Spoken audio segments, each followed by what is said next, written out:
Hi,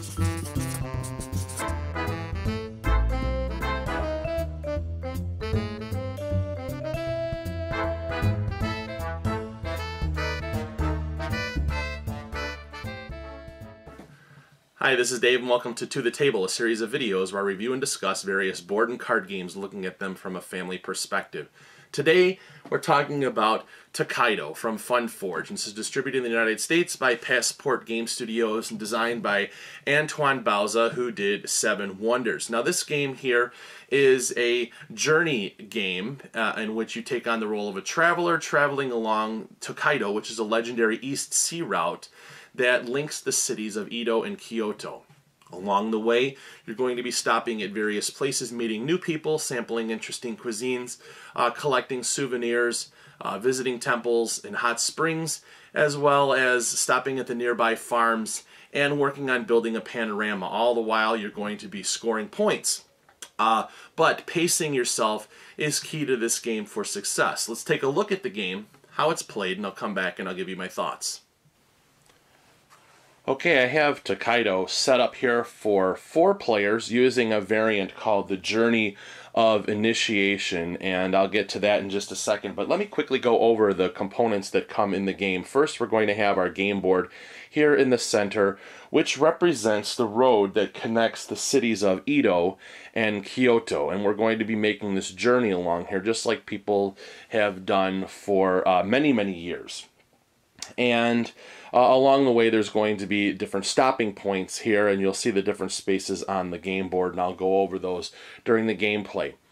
We also have, each of our players are going to have their little figure that's going to be along the game board here, as well as a corresponding token that's going to move along the scoring track on the top of the game board. There are a number of different types of cards that come in this game, and they're sorted and placed on the board in their corresponding spaces. This is a souvenir deck, this is for hot springs, these are encounters, and these are meals. And then down in the lower right hand corner there's 3 decks there for these cards that are called panoramas, where you can build a picture as you go along on your travels. Up in the upper right hand corner there are some achievement cards that will be awarded. Some of them will be during gameplay, other ones will be at the end, and finally we have some money over at the side. A couple other components that come in the game are going to be these little markers that are going to represent each player. They go along with the corresponding color, and then there's going to be a number of these different characters that you can play during the game that will give you special abilities, and you'll start off with varying amounts of money. But for the purpose of this review, I'm just going to go over what's called the Journey of Initiation, where every player just starts off with 7 coins to be able to understand the game. Okay, now that we've gone over the components, let's go over how it's played. Okay, I've zoomed in on a portion of the game board here so that I can show you a few different things here, and it's going to be the same throughout the whole game board here.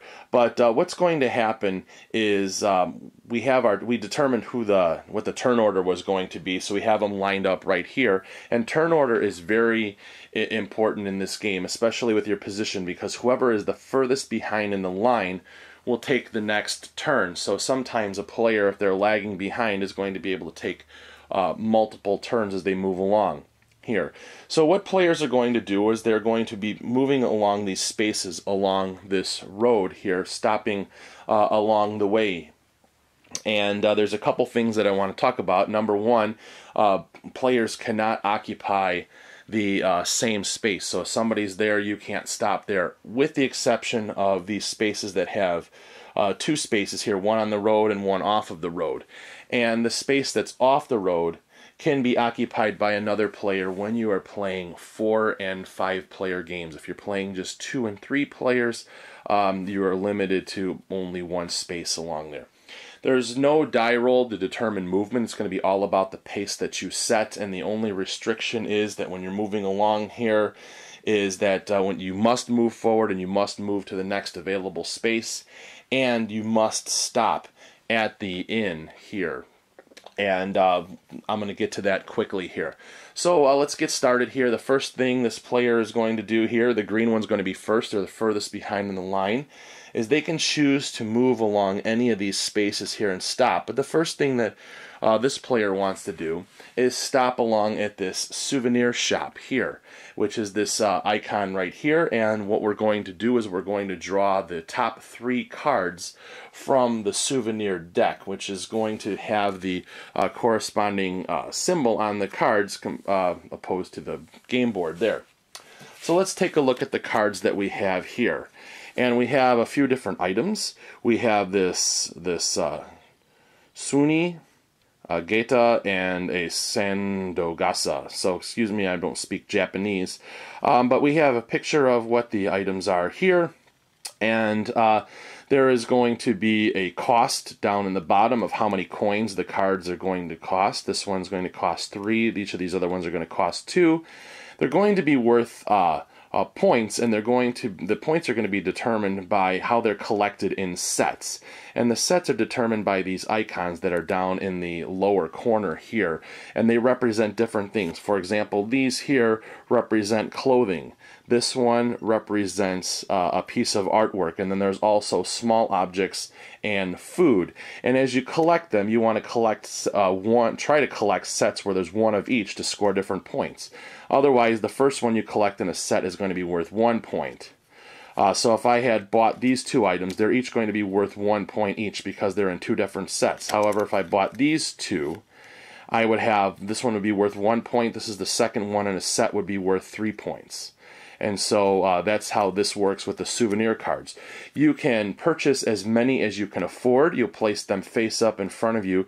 And the ones that you don't take will go back to the bottom of the souvenir card deck. So that would be that player's turn. They're going to spend some money. They're going to go ahead and spend... they're just going to spend 2 coins to purchase this 1 card here. They're going to place it face up in front of them. They'll put the 2 cards in the bank, and the other 2 cards get returned to the bottom of the souvenir deck. Okay, so then it would be the purple player's turn, and they can move to any space that's in front of them. So, for example, here, he's just going to go ahead and stop here at this temple. And what the temple is going to do is going to... be right up here above is a space where you can donate money to the essentially the monks that live there. And so what you can do is you can donate 1, 2, or 3 coins. You must donate at least 1. So if I choose to stop here, the purple player is going to donate. We'll just, for the sake of demo, we're just going to donate 1 coin. And so what they're going to do is their corresponding player color, they're going to place 1 coin up on their space there to form a stack. At the end of the game, there's going to be points awarded for whoever the biggest contributor is. And you can see here that whoever gave the most is going to get 10 points, the second most 7. Third one is going to get 4 points. And anybody else then who donated will get 2 points. If you did not contribute any money to the temple, you won't get any points at all. So that's the temple action. Next player here would choose to stop along the at this encounter space here, and what they're going to do then is they will just draw a card off the top of the encounter deck. And what we're going to do is we're going to meet a little friend along the way here, which let's wait for this to focus in here, is Anibito.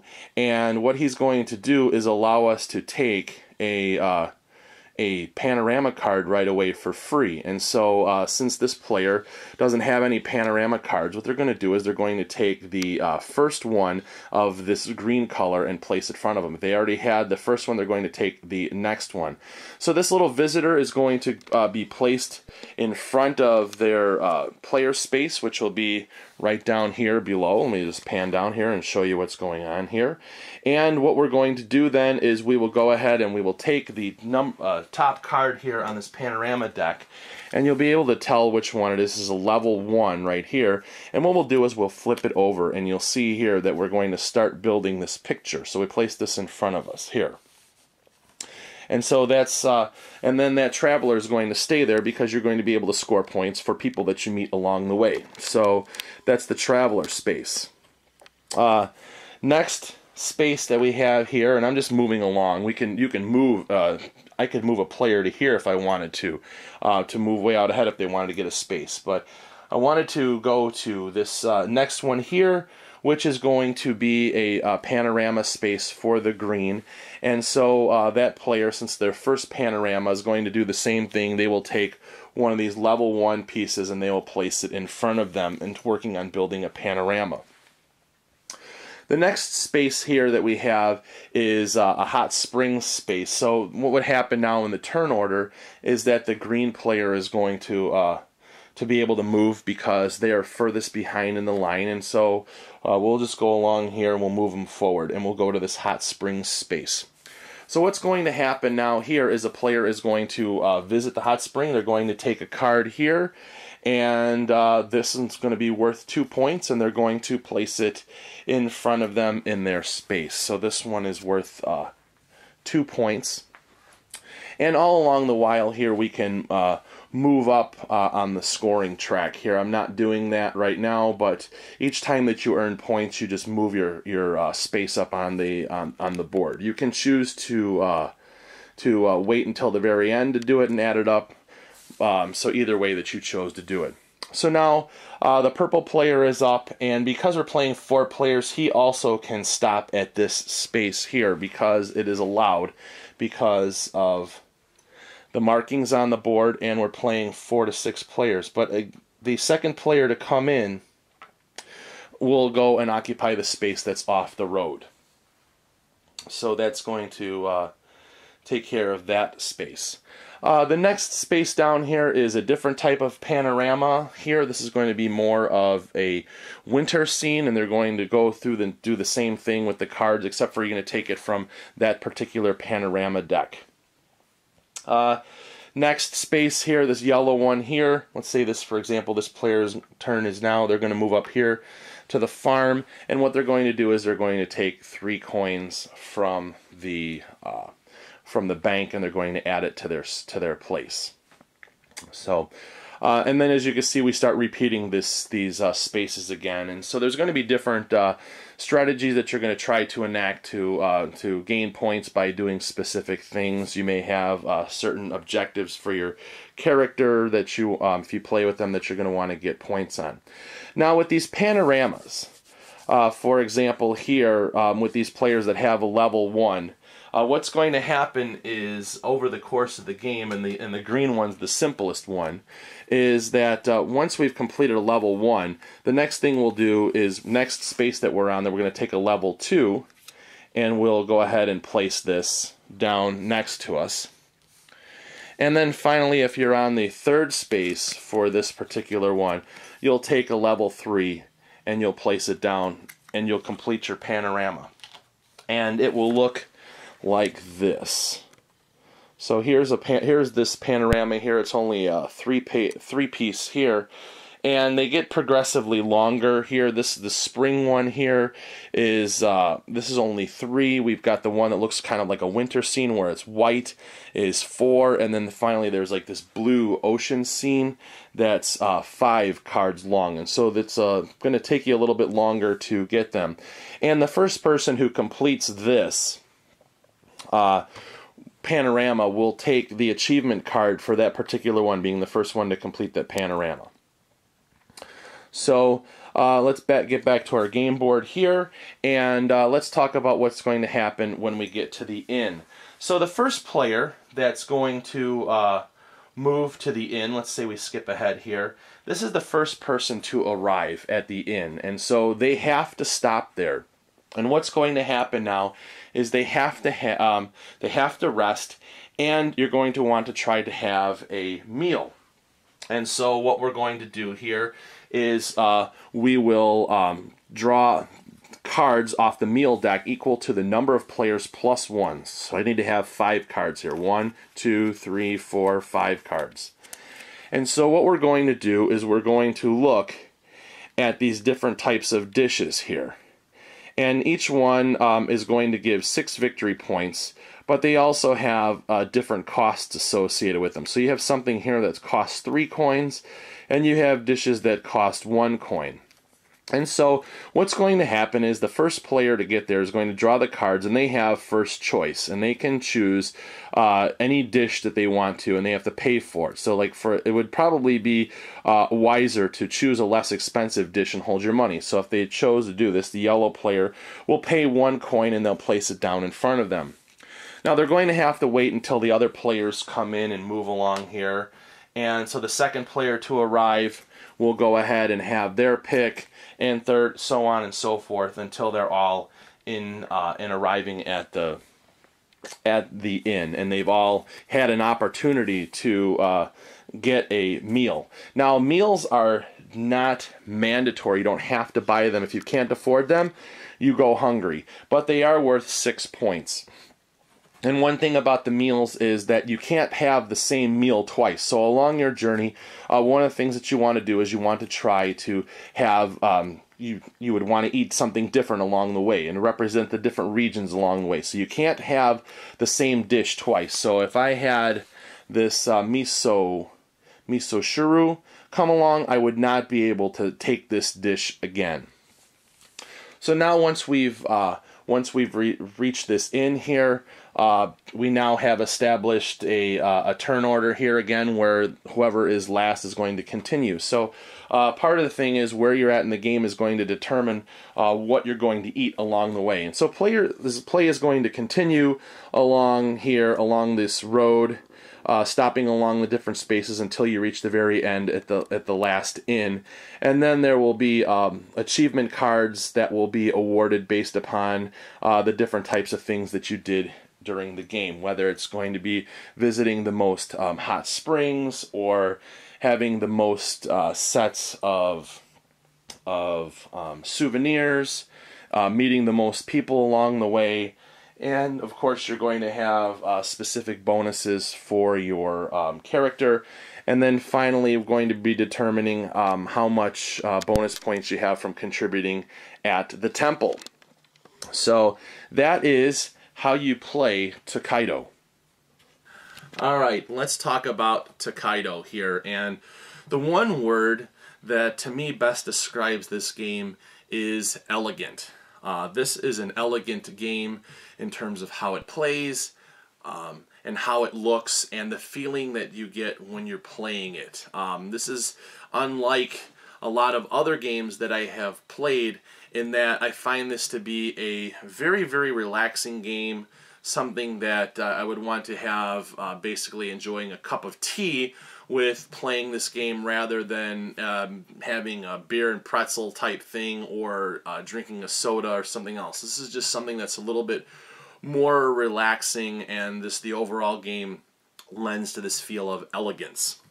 So let me talk about the artwork and production value for this game, because this is a top-notch production. Everything that comes with this game is essentially perfect. I had no issues with punching out any of these coins. If you notice, there's a hole in the center of the coins, and I didn't have any paper tearing or anything like that. These all punched out wonderfully, and there's a bunch of them. We have these nice little wooden people that we're going to be using along the way, so they feel good on the game board, and we have these little discs that we're going to be using along the scoring track. The game board itself is very, very well laid out. I like the format of having a long board that represents this path, and you've got enough space moving along there where you don't get things jumbled up along the way. So I like the game board layout. The use of white in this game really lends to this whole tranquility type feel along the way. If you're just on this journey, there's no conflict in this game. You're just moving along here. All of the card art is fantastic. These panoramas, as you build them, they look awesome. You've got really cool artistic renditions of these travelers you meet along the way. You've got cool souvenirs that look great. You've got awesome food dishes. And so you've got this tremendous art production that went into this game as well. So you've got overall just a simply fantastic production value of this game. Now, getting into this game, there's a lot of subtleties that you may not you may not pick up on the first time that you play through this. And so the one thing is pacing is going to be the key for this game, and you're going to have to find that pace each time that you play this game, depending upon the other players that you play with. As you move along, part of the movement is you have to move to the next available space, and so if you're the first player, you can kind of set the pace, but if you're also the first player, you can move to essentially the first one and wait to see what everybody else does. But along the way, you don't want to rush yourself too fast to make your journey completed too quickly, because number one, you're going to be waiting at the end for everybody else to take their turn, and so you're going to have some downtime that way, but you're going to miss things along the way, and those could translate into missed points, and so you don't want to go too fast, zipping past things. However, you don't want to go too slow either, because if you're lagging behind, you're not going to be able to potentially get to places that you want to go. And if you're the last one to arrive at the inn, you are going to have essentially what's left in terms of the meal. So there's this balance that you have to find in the pacing that really makes this game stand out. It's a very, very light game overall. I mean, you're just moving along. There's not a lot of planning that you can do, because you're at the mercy of how everybody else moves. And so where you are in the turn order, if somebody else moves ahead and takes your space, chances are you're out of luck, and so you're going to have to be able to adjust what you're going to do on the fly for this game. And so that's kind of another little thing that people may or may not like about this. I like it, though, that you're going to be able to, you think you're going to do a specific thing, and well, you're going to have to change along the way. And you know, sometimes when you're along the going on a trip somewhere, things are going to happen that you're going to make a change. So you can't really go along a set schedule. And so that kind of translates into this journey. And so that's one of the other things that I like about this game. So pacing is key for this game, and I think that that's what really lends to this being so good, is because just the whole movement aspect is the primary mechanic in here. And you have set collection along the way, you know, stopping along souvenir shops, and you're going to want to try and get points by gathering a number of different things, and which is pretty cool. That kind of seems like, you know, if you were buying souvenirs for people, you're not going to buy all of the same thing to bring back and give to people. You're going to think about stuff and get things along the way, and as you're trying to get sets, it's going to represent in your journey you're visiting different places, so it's not always the same thing. You've got this whole thing with the achievement cards at the end, that you're going to be rewarded bonus points for things that you do along the journey. So you're going to want to try to diversify the things that you do. And when you do play with the character cards, these are going to give you specific abilities and different things along the way. So each of these characters will play differently. Now in the demo, I just did like what they call the Journey of Initiation, where you're just playing along, just using your coins and doing the actions without worrying about the players. And I didn't want to confuse anybody when going over the gameplay mechanics. But when you are playing with the characters, it certainly does give you a different flavor, and makes you all feel unique as travelers along the way. In the rule book, which is very well laid out, there are some variants that you can do to change the gameplay to make it a little bit more difficult if you want to, and to be able to try some new things. You could actually have the journey there and then coming back if you want to have a longer game. So there's plenty of options for this game as well. So overall, with Tokaido, this is a very elegant game. I find this more relaxing. Looking at this game from a family perspective, what are you going to get out of this game? Well, you're going to have a little bit of a taste of Japan, making this journey along this Eastern Sea Road, and the artwork is going to show its culture, so you're going to be able to see that. One of the things that you're going to get out of this in terms of the mechanics is being able to set the pace. So being able to try to adjust how your gameplay style to match those of everybody else, and finding the balance for you to be successful.